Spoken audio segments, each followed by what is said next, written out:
Olá pessoal, tudo bem? Sejam bem-vindos a mais um programa Parto em Foco. Finalizando essa primeira temporada, hoje, o último encontro do ano, um convidado muito especial, o obstetra Dr. João Batista Marinho, para falar um tema também para lá de especial. Vamos falar sobre o movimento da humanização, o passado, o presente e o futuro da humanização no Brasil.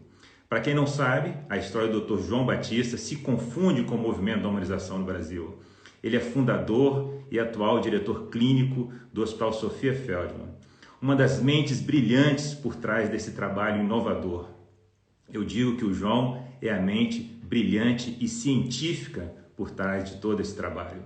Então será um encontro muito especial. Eu trabalhei com o João durante quase uma década. Certamente ele influenciou no obstetra que eu sou hoje, como influenciou inúmeros profissionais da área do nascimento, da área da obstetrícia, aqui em Belo Horizonte, no Brasil. Então vai ser um encontro muito especial. Eu acho que não poderia fechar o ano de maneira mais emblemática com esse meu amigo, parceiro, e espero que vocês gostem muito desse encontro. Então, todos vocês passaram por aqui, foram mais de 50 convidados especiais durante todo o ano. Foi realmente uma grande alegria me comunicar aqui diretamente com vocês. Então, essa aqui vai fechar com chave de ouro. Hoje aqui vai ser uma aula, é uma inspiração para quem trabalha, né, no movimento da humanização, para quem está fazendo parte dessa transformação do modelo de cuidado ao nascimento do Brasil, né? Também uma inspiração para mães, para futuras mães, para futuros pais, né? Então será um encontro imperdível. Ô João, eu queria que você começasse então contando um pouquinho.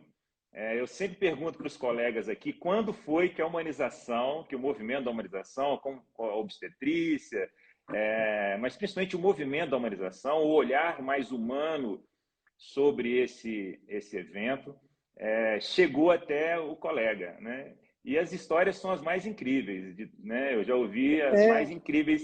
Eu gostaria de ouvir a sua, assim. Eu sei um pouco, você já me contou um pouco lá da sua formação, né? Conta um pouquinho assim como isso começou para você, para a gente ambientar aqui. é muito interessante, porque eu estava lá na Faculdade de Medicina do FMG, ainda decidindo que especialidade vai fazer, aquela coisa toda.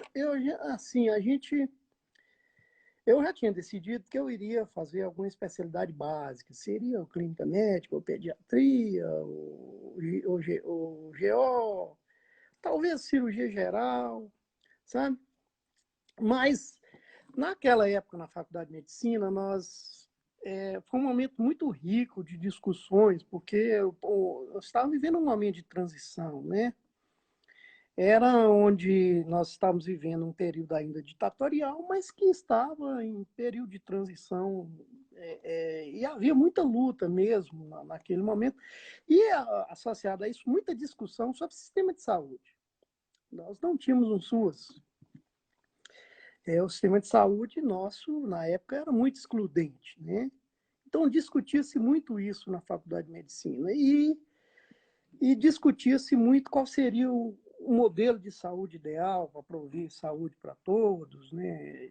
Atender a toda a população de forma eficiente e tudo mais, e a gente acabou se engajando nesse processo. E também havia uma discussão sobre o modelo, o currículo de medicina. Então, bem, já que a gente estava discutindo um novo modelo, um novo sistema de saúde, nós teríamos que formar médicos apropriados para atuar nesse modelo. O currículo era um currículo muito centrado nas especialidades, né, e tudo mais. E a gente discutia muito essa coisa de medicina. De repente, a gente começa lá no sétimo período, oitavo período, nono período, não tinha estudante de todos os períodos. Bem, a gente queria experiências, né? Pô, nós estamos falando aqui de medicina comunitária, medicina para todos, saúde para todos. Nós queremos onde nós vamos achar isso, porque não tinha, né? Aí, de repente, a gente fica sabendo que tem uma experiência comunitária lá não sei aonde. O pessoal lá do bairro Vera Cruz está montando um centro de saúde. Aí vai aquele bando de estudantes para lá ajudar o povo a montar o centro de saúde lá na associação comunitária, né? Não tinha tinha SUS, não tinha nada. Então, a comunidade se virava. Aí, de repente, fica sabendo que alguém estava construindo um hospital lá no bairro Tupi, que era um hospital comunitário. Aí sai um bando de estudante de medicina lá das turmas nossas lá e fomos para lá ver como é que era aquilo e resolvemos se engajar no projeto, inicialmente como voluntário mesmo. Aí, chegando lá, era o Sofia Feldman, né? Estava sendo construído lá pela comunidade, o Ivo já estava lá, já era médico, obstetra. Aí falou, nós viemos aqui para ajudar, vocês vieram para ajudar, então para começar a trabalhar. Aí você conhece a figura, né? Entendeu? Então, 30 foi anos foi assim. assim comigo também, João. 30 anos foi assim comigo. O dia que eu cheguei lá para conhecer, ele falou assim, pode ficar no plantão noturno. É isso mesmo. Então, aí a gente começa. Aí, o que era? Era um hospital, que era para ser um hospital geral, mas estava lá. Não, tinha sido inaugurado como maternidade. Já tinha tido um parto lá, já tinha acontecido, e a gente ficava lá para assistir parto. Estudante, né? Eu já tinha visto uns partos, uns 2 partos antes na vida, né? E foi assim, aí de repente começa. A gente nem tinha essa coisa de humanização, esse termo humanização, sabe? A gente trabalhava lá e a comunidade estava dentro do hospital, já tinha doula, a gente nem sabia que existia esse nome, sabe? Então as mulheres da comunidade chegavam lá com as outras em trabalho de parto, acabavam ficando lá com as mulheres em trabalho de parto. Era muito pouco parto, um parto ali, um parto lá. De repente nós, depois passado alguns anos, o Sofia acabou se institucionalizando, fazendo parte da assistência integral de saúde, depois como um prestador de serviço do SUS. E nós ficamos sabendo de um movimento que havia no Brasil, que era um movimento de humanização do nascimento, né? E nasceu com esse nome, foi quando nasceu a Reúna, né? Que já vai para 30 anos. Eu esqueci exatamente a data de nascimento da Reúna. E nós fomos, aí, mas no congresso da Reúna mesmo, no congresso de fundação, nós não participamos, mas logo depois teve alguns encontros da Reúna e a gente também nem sabia. De repente eles descobriram que tinha esse hospital aqui em Belo Horizonte, que tinha algumas propostas diferentes para assistência obstétrica, e a gente já ficava atrás das evidências já naquela época, né? E aí eles nos convidaram para participar de um congresso lá em São Paulo. Então, assim, no Brasil especificamente, o movimento que a gente chama de movimento para a humanização do nascimento, ele nasceu com essa uma atuação da sociedade civil mesmo, junto com profissionais de saúde na época, e criando a Reúna, que é a Rede para a Humanização do Nascimento, né? Que tem mais de 30 anos, mais ou menos. Acho que foi em 91, 92, se eu não me engano, o congresso de fundação da Reúna. Ô, João, então teoricamente, o parto nas sociedades mais primitivas eram partos mais fáceis, né? Do ponto de vista da mecânica, né? Não podemos afirmar, né? Tem uma história da Ina Gaskin, que ela foi entrevistada por uma jornalista do New York Times que estava grávida e foi fazer uma matéria lá, porque muitas mulheres iam lá para onde ela morava, lá, né, na lá comunidade, na fazenda, né? The Farm. Na fazenda The Farm, né? E aí ela falou uma coisa muito interessante. Ela falou, muitas mulheres da cidade que têm partos que optam por vir aqui ganhar comigo, ou porque o bebê está sentado, ou porque o médico lá achou que não era, podia ser parto normal e veio aqui sobre os meus cuidados, mulheres bem informadas, mulheres intelectualizadas, inteligentes e tal, se pesquisaram, se sentiram seguras para isso, são diferentes das meninas que nascem aqui na fazenda e que vê o nascimento do irmão enquanto ela está brincando ali no quarto, ou ela está na sala e a mãe está parindo ali. ela falando isso, essa diferença também dessa coisa da cultura, né, João? Assim, Ah, a sim. cultura, a maneira que se cuidou do parto nos últimos anos, não é só a pelve mais estreita e a cabeça e Não, mais... não. Tem uma questão cultural também, né? Imagina no Tem. Brasil, né? Falando no Brasil, um país onde a experiência do parto é quase sempre uma experiência negativa, às vezes sofrida, às vezes até violenta, desrespeitosa. Como essa cultura, essa racionalidade também é um fator distóxico, podemos dizer assim? É assim, não, é o que o Michel Adan fala do, do neocórtex, né? O neocórtex muito desenvolvido é um fator distorce. Isso é claro, o que ele fala. E tem muito sentido, né?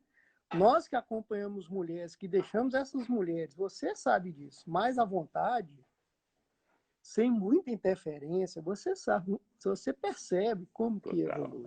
exatamente. Total, sabe? Cuidado, Então, cuidado assim, cada vez mais minimalista, né, João? A minimalista. higiene Então, ele mesmo. fala assim que, inclusive do ponto de vista antropológico, por exemplo, que a socialização do parto não foi bom para a humanidade, sabe? Que poderia ter iniciado há mais ou menos 10 mil anos atrás. Quando o ser humano sai lá do paleolítico, entra no neolítico, sabe? Que aí surge a socialização. Ou seja, mais pessoas, além da mulher, envolvidas no processo do nascimento. Então, essas pessoas, segundo Michel Mann, só vieram para atrapalhar. Mais ou menos assim. Exato. Sabe? Então, a hospitalização do parto, ela é muito jovem né? Cesariana segura depois da Segunda Guerra Mundial, depois do Sim, antibiótico, aquelas coisas, né? Mas me fala um sim. pouquinho sobre a sua visão, assim, dos ganhos, né? Obviamente, né? Houve ganhos com a hospitalização do parto, mas também algumas perdas, que eu acho que essas perdas são as perdas que estão sendo gatilhos para as demandas das mulheres modernas, do movimento da Sim. humanização e tal. Eu queria que você falasse um pouquinho sobre isso, em que você viveu isso, assim, logo a sua geração já pegou o parto hospitalizado, né, no Brasil, né? Sim, sim. Não, mas realmente houve ganhos, mas a gente tem que relevar isso porque, do ponto de vista, quando você pega as estatísticas de redução de mortalidade materna e perinatal e tudo, com hospitalização, tem uma série de outras variáveis Tem que saneamento básico, tem vacina. tem saneamento básico, tem transfusão de sangue, que só faz no hospital, vem antibiótico, tudo praticamente na mesma época. Então, será que foi só a hospitalização em si ou tudo isso ao mesmo tempo? E a hospitalização no início foi um negócio muito interessante, porque as mulheres ricas, elas não iam para o hospital, não. Era um perigo danado ir para o hospital, cara. Sabe? Lá na década de 40, Isso. ir Conta parir no isso. hospital, isso foi muito mais por causa da questão da organização da assistência. As mulheres pobres, elas não tinham como pagar um médico, um obstetra ou uma parteira conhecida e tudo, para ir na casa delas assistir o parto. Então,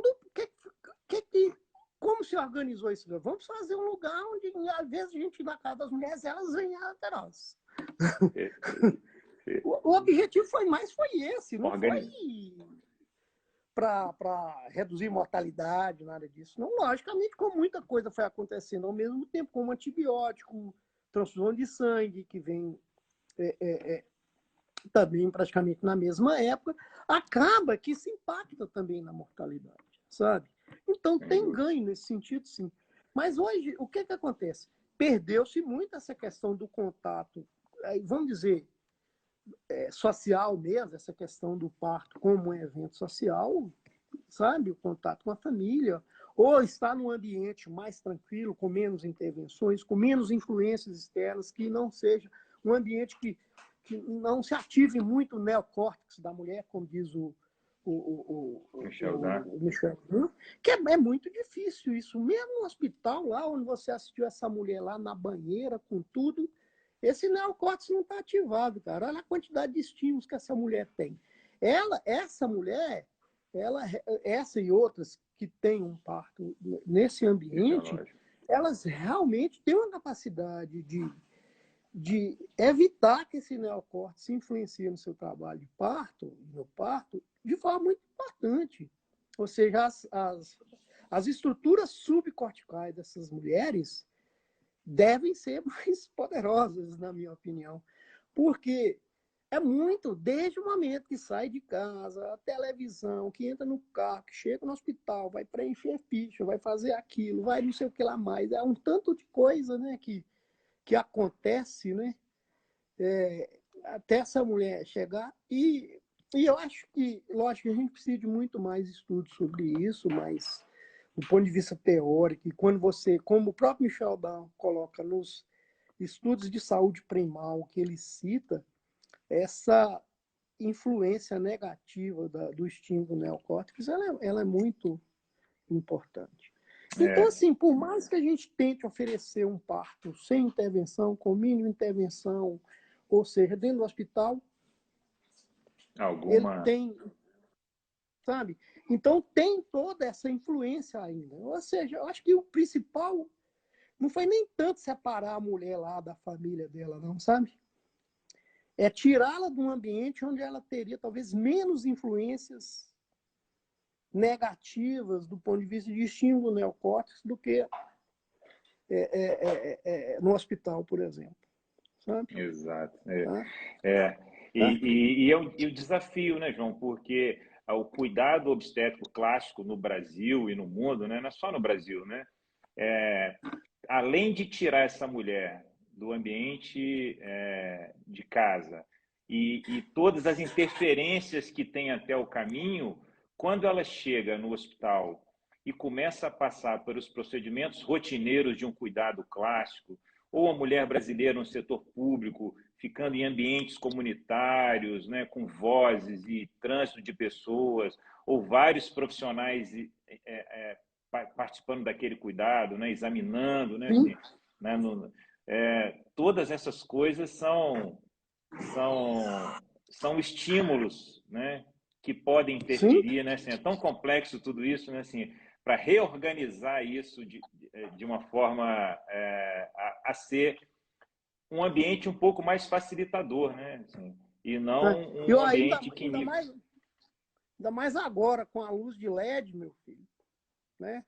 Segundo o Michel Odan, o LED ele inibe, sabe, o hormônio do sono, que é a melatonina. Aliás, a luz, de uma maneira geral, inibe, sabe, a melatonina. E o LED, mais ainda, porque o LED é do espectro azul, do espectro né, da luz. Olha e só. é que mais inibe a melatonina. E a melatonina, ela atua sinérgica com a citocina. Opa!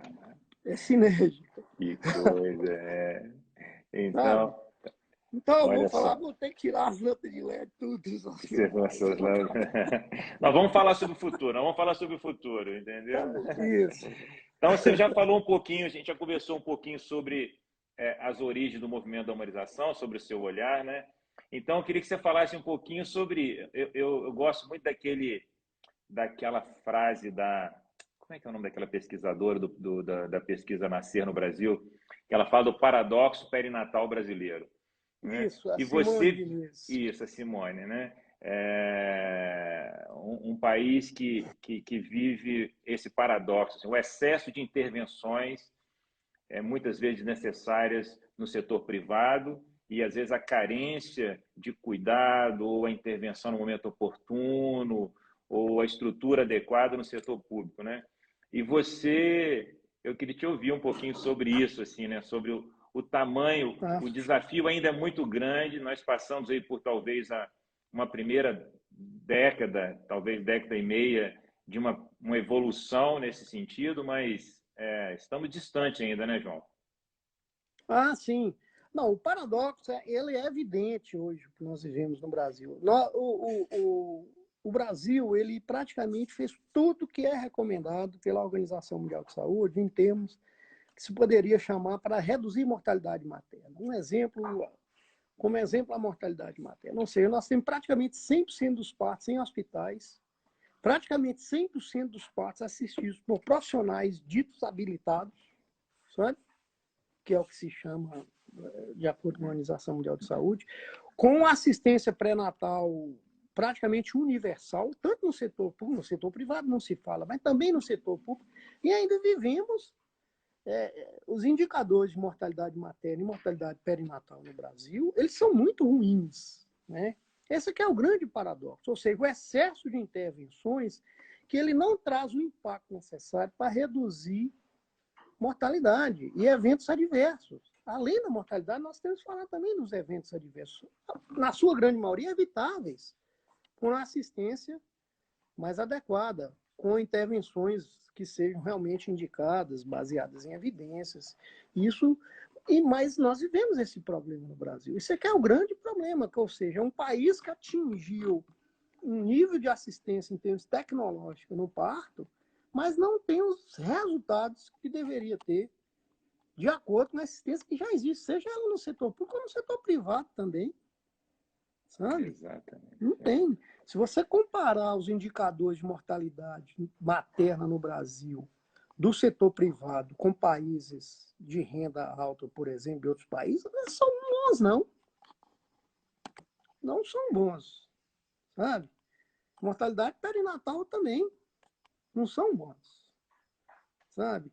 Ou seja, isso tem tudo a ver com o excesso de intervenção que existe ainda na assistência, ou seja, a prematuridade iatrogênica é um problema seríssimo e que ninguém ainda resolveu levar isso a sério, sabe? Ela existe e, apesar de ter regras técnicas para evitar, mas eu digo a prematuridade iatrogênica desnecessária, que tem uma prematuridade iatrogênica que é necessária.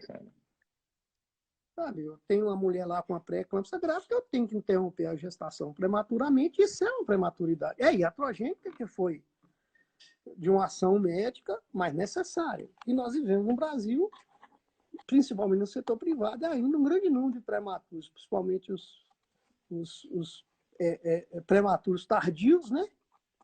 Sabe, e os termos precoces, que é muito grande ainda, por excesso de intervenção, né? Num momento inadequado. Quais são os melhores modelos de cuidado ao nascimento no mundo, assim, ou um ou dois deles? E se você acha que é possível olhar para eles e, isso aqui cabe no Brasil, ou não, nós vamos ter que inventar um negócio, porque o Brasil é muito grande, então precisaremos de criar algo diferente do que existe.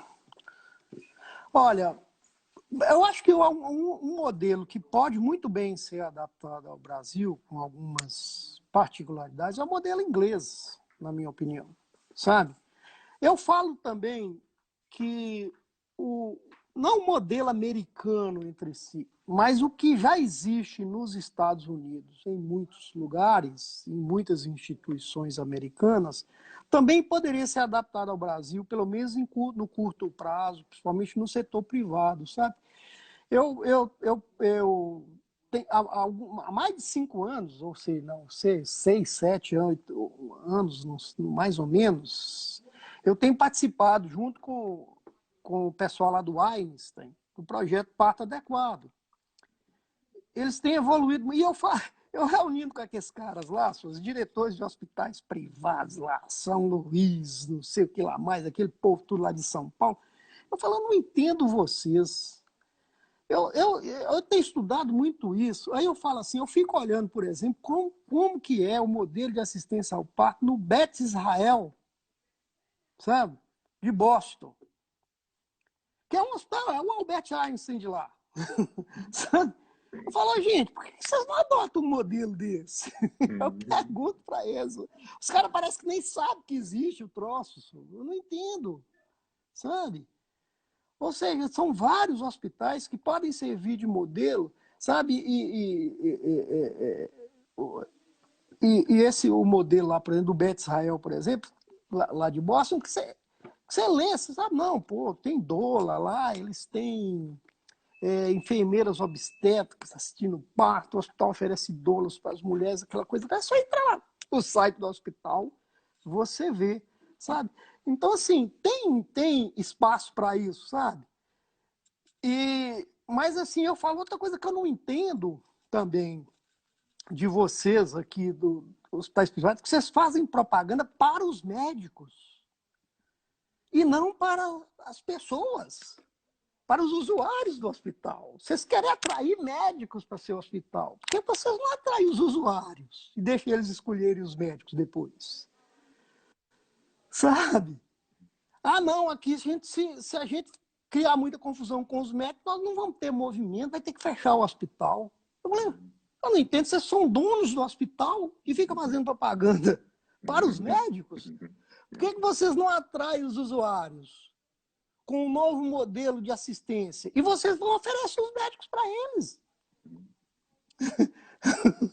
Sabe? Eu falei isso para os caras, eles ficavam me olhando assim, mas tipo, esse cara veio de onde, né? Sei lá. E no Brasil tem essa coisa dupla, né, João? Assim, é um país com 2 sistemas de saúde, né? Vale sempre lembrar que 70% dos brasileiros nascem nas maternidades públicas, né? E 30% nascem nas maternidades privadas, né? Então, são 2 caminhos, né? São 2 modelos ainda, né? Que vão ter que se... 2 modelos ainda. Sim. Eu acho que para o setor público vai levar muitos anos ainda, mas o modelo inglês, com algumas nuances diferenciadas, que tem também, que é muito parecido com o sueco, dinamarquês, os países nórdicos, de uma maneira geral, são modelos que podem servir como referência para mudanças, logicamente, adaptados à nossa realidade, a tudo que pode acontecer no país. O Sofia é muito inspirado no modelo inglês mesmo, né? Então, assim, a gente teve muito essa inspiração, sabe, desde o início, de estudar e também de conhecer lá, pessoalmente, como modelos hospital, é centrado no hospital, mas hoje, por exemplo, o Departamento de Saúde inglês, depois do estudo que eles fizeram, eles têm influenciado muito, têm incentivado os partos domiciliares e colocam equipes à disposição, né, no sistema público de saúde para assistir partos no domicílio, né, porque é melhor. A conclusão é que falam que é melhor, sabe? Tá? Eu acho que é isso, mais ou menos, em termos de modelo. A Dave Floyd escreveu um livro muito interessante, Modelos de Nascimento que Funcionam.